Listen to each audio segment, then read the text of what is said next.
Hello दोस्तों, राधे राधे। तो finally दोस्तों, आप सभी के लिए बड़ी गुड न्यूज आ चुकी है सीआरपीएफ की तरफ से, जो कि जी हाँ दोस्तों, आज के वीडियो में बात करूंगी सीआरपीएफ की नई भर्ती 2026 के बारे में। फाइनली नए साल की नई भर्ती आ चुकी है सीआरपीएफ की। इस साल की 2026 का ये नया नोटिफिकेशन जो है ऑफिशियली जारी कर दिया गया है। सबसे पहले आपको बता दूं, ये जो भर्ती निकल कर आ गई है दोस्तों, ऑल इंडिया लेवल की भर्ती है। पूरे भारत से इस भर्ती के लिए आवेदन मांगे जा रहे हैं। अगर आप इंडिया के किसी भी स्टेट या डिस्ट्रिक्ट में रहते हैं गाइस, तो आप सभी महिला और पुरुष, मेल और फीमेल, यानी कि लड़के और लड़कियां, सभी कैंडिडेट जो है सीआरपीएफ की इस नई भर्ती के लिए आवेदन कर सकते हैं। ऑलरेडी स्टार्ट हो चुके हैं। अब बात करते हैं योग्यता क्या है, क्वालिफिकेशन क्या है। तो क्वालिफिकेशन योग्यता जो है केवल 10वीं पास रखी गई है।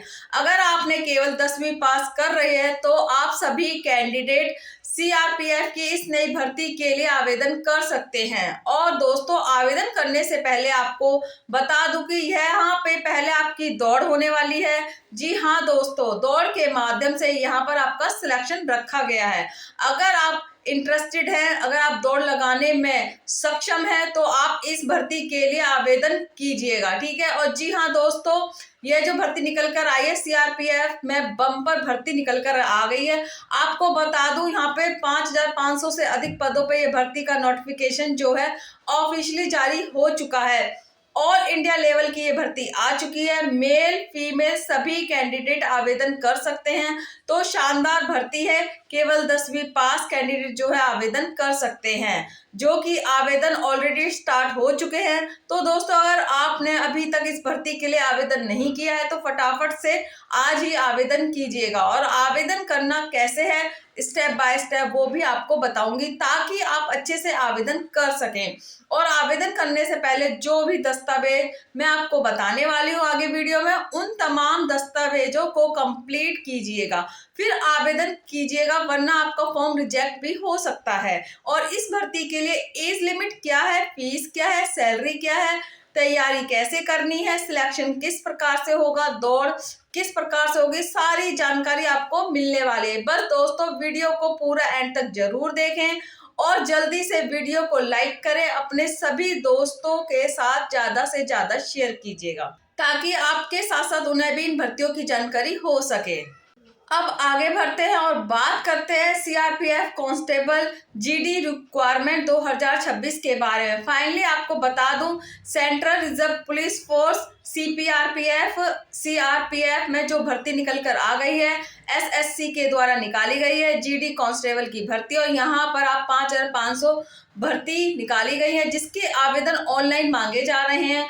ऑल इंडिया लेवल की भर्ती है, मेल और फीमेल सभी के लिए। तो गाइज, अगर आप इंडिया के किसी भी स्टेट या डिस्ट्रिक्ट में रहते हैं तो आप सभी लड़के और लड़कियां, मेल फीमेल जो है, इस भर्ती के लिए आवेदन कर सकते हैं। अब इस भर्ती के लिए सैलरी कितनी है, तो यहाँ पे सैलरी वो है 21,700 से लेकर लगभग 70,000 प्लस एक्स्ट्रा अलाउंसमेंट और एक्स्ट्रा बेनिफिट आपको मिलेंगे। तो सैलरी काफी शानदार होने वाली है। तो शानदार सैलरी मिलेगी, जिसकी पूरी जानकारी आपको जो है गाइड्स नोटिफिकेशन में चेकआउट कर सकते हो।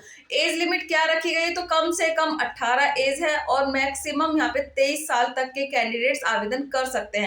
यानी कि 18 से 23 साल तक के कैंडिडेट्स के लिए भर्ती निकाली गई है। और अगर आप एससी या एसटी के कैंडिडेट हैं तो यहाँ पे 5 साल की छूट का बेनिफिट भी आपको मिलेगा।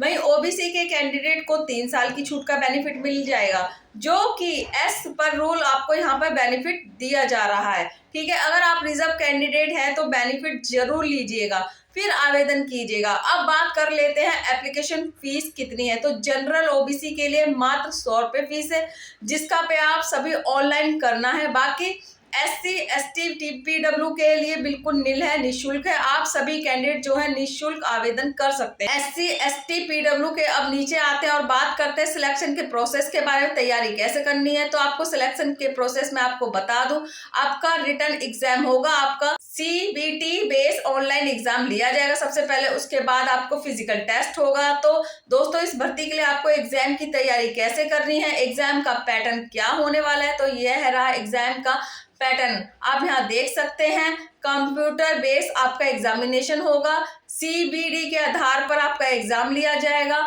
80 सवाल आपसे पूछे जाएंगे और पर हर एक सवाल 2 नंबर के होंगे। आप जैसे यहाँ पे देख सकते हैं कि कौन कौन से सब्जेक्ट से कितने कितने सवाल हैं, कितने कितने नंबर के हैं। तो पार्ट ए, पार्ट बी और पार्ट सी और पार्ट डी, यानी कि 4 अलग अलग पार्ट में ये एग्जाम होने वाले हैं, जिसमें जनरल इंटेलिजेंस रिवीजन के सवाल होंगे। 20 सवाल 40 नंबर के होंगे, ठीक है। वहीं यहाँ पर जनरल नॉलेज यानी कि जीके के सवाल होने वाले हैं और एलिमेंट्री मैथमेटिक्स और इंग्लिश और हिंदी के सभी सब्जेक्ट से आप देख सकते हैं 20 सवाल हैं, 40-40 नंबर के हैं। वहीं आप देख सकते हैं 20 मिनट का आपको यहाँ पे समय मिलने वाला है, टोटल 1 घंटे का समय आपको मिलेगा। और नेगेटिव मार्किंग भी होगी, आपको पता ही होगा नेगेटिव मार्किंग यहाँ पर रखी गई है। तो इस प्रकार आपका एग्जाम होने वाला है, अच्छे से एग्जाम की तैयारी कीजिएगा, तभी आप यहाँ पे सिलेक्शन कर पाएंगे। जी हाँ दोस्तों, जो भी सब्जेक्ट आपको लगता है आप उसमें कमजोर हैं, तो उस सब्जेक्ट को पहले अपनी तैयारी में लेकर आइएगा, ठीक है, तभी आप उस सब्जेक्ट को पास कर सकेंगे। तो फटाफट से आज से अपनी तैयारी में लग जाइए। वहीं दोस्तों अगर आप एग्जाम पास कर लेते हैं तो फिजिकल टेस्ट किस प्रकार से होगा, PET और PST किस प्रकार है, वो यहाँ पे देख सकते हैं। सबसे पहले फिजिकल एफिशिएंसी टेस्ट यानी कि PET आपकी दौड़ होने वाली है, रेस आपकी होगी, लड़कों के लिए और लड़कियों के लिए दोनों के लिए अलग अलग है। आप यहाँ पर देख सकते हैं 2 आपकी रेसिंग होगी, जिसमें 5 किलोमीटर की दौड़ लगानी है, 24 मिनट के अंदर पूरी करनी है। लड़कों को वहीं देख सकते हैं 1600 मीटर की यानी कि 1.6 किलोमीटर की दौड़ लगानी है, 7 मिनट में आपको पूरी तैयारी करनी होगी। तो ये बात हो गई लड़कों की दौड़ के बारे में। अब बात करते हैं लड़कियों की दौड़ के बारे में, कितनी लगानी है, 1600 यानी कि 1.6 किलोमीटर आपको दौड़ लगानी है। 8 मिनट के अंदर पूरी दौड़ जो होगी 800 मीटर की दौड़ होगी, जिसको आप 5 मिनट के अंदर कंप्लीट करना होगा। यहाँ पर रिमार्क है, अगर अंदर रिवीजन से आते हैं तो आपके लिए अलग बेनिफिट भी है, ठीक है। तो यहाँ पर किस प्रकार की दौड़ होना है, लेकिन दौड़ लगाने से पहले एग्जाम की तैयारी करनी है। पहले आप कंफर्म कर लीजिए कि आपको PST बिल्कुल ओके है या नहीं, यानी कि फिजिकल स्टैंड टेस्ट में आप ओके है या नहीं। आपकी जो हाइट है यह परफेक्ट होनी चाहिए। लड़कों की 170 सेंटीमीटर हाइट मांगी गई है, लड़कियों के लिए 157 सेंटीमीटर हाइट मांगी गई है। तो अगर आपकी ये हाइट मैच करती है तो लड़कों की लड़कियों की आप तो इस भर्ती के लिए एलिजिबल हैं, आवेदन कर सकते हैं। फिर तैयारी कीजिएगा। क्वालिफिकेशन क्या है, मात्र 10वीं पास यहाँ पे क्वालिफिकेशन रखी गई है। अगर आप 10वीं पास हो चुके हैं तो आप सभी कैंडिडेट जो है आवेदन कर सकते हैं। अब दोस्तों सबसे जरूरी बात, अगर आप इस भर्ती के लिए आवेदन कर रहे हैं या किसी भी नई सरकारी भर्ती के लिए आवेदन कर रहे हैं, तो बार बार हर एक वीडियो में आपसे यही बात कहूंगी कि जब भी आप आवेदन करते हो किसी भी भर्ती के लिए, तो तमाम दस्तावेज जो है कंप्लीट कीजिएगा, जिसके बारे में बात बताने वाली हूँ। अगर आप दस्तावेज तैयार नहीं रखोगे और बिना दस्तावेज के आवेदन करोगे तो आपका फॉर्म रिजेक्ट हो सकता है। तो वो गलती मत करना, जो कि काफी सारे बच्चे गलती करते हैं। यहाँ पे गलती क्या करते हैं, बिना डॉक्यूमेंट्स के आवेदन करते हैं, ठीक है। तो यहाँ पे अगर आपके पास ये डॉक्यूमेंट्स कंप्लीट है तो आवेदन कीजिएगा।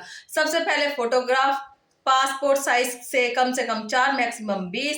अब एक और बात ध्यान रखनी है, फोटोग्राफ इसलिए बता रही हूँ क्योंकि फोटोग्राफ जो 4 आप लगाएंगे वही आपको बीच में संभाल के रखनी है, जब तक भर्ती खत्म नहीं हो जाती वही आपको संभाल के रखनी है। दूसरी आप लगाएंगे तो आपका फॉर्म रिजेक्ट हो सकता है। उसके बाद सिग्नेचर, ID प्रूफ, एजुकेशन के तमाम सर्टिफिकेट, जो भी आपकी मार्कशीट है वो आपको लगानी है। अब ध्यान रखिएगा, अगर आप 10th की मार्कशीट लगा रहे हैं तो 10वीं की मार्कशीट में जो जानकारी आपकी है, जैसे कि आपका नाम, पिताजी का नाम, माताजी का नाम, डेट ऑफ बर्थ, वही आपको फॉर्म में डालनी है, वरना आपका फॉर्म रिजेक्ट हो सकता है। और हाईएस्ट कोई भी क्वालिफिकेशन आप लगा सकते हैं, ठीक है। कास्ट सर्टिफिकेट अगर आपके पास SC ST या दोस्तों अगर आप OBC के कैंडिडेट है, आपका कास्ट सर्टिफिकेट लगाना है, वो भी सेंट्रल की वैकेंसी है तो ठीक है। और एज प्रूफ में आपको 10th की मार्कशीट या फिर चाहे तो आप बर्थ सर्टिफिकेट भी लगा सकते हैं। तो तमाम दस्तावेज आपको तैयार रखें, इन दस्तावेजों के आधार पर आपको फॉर्म भर के सबमिट करना है। बाकी आप नोटिफिकेशन में चेकआउट कीजिएगा। अगर आपको ये वीडियो पसंद है तो वीडियो को लाइक करें, चैनल को सब्सक्राइब करें। मिलते हैं नेक्स्ट वीडियो किसी और टॉपिक।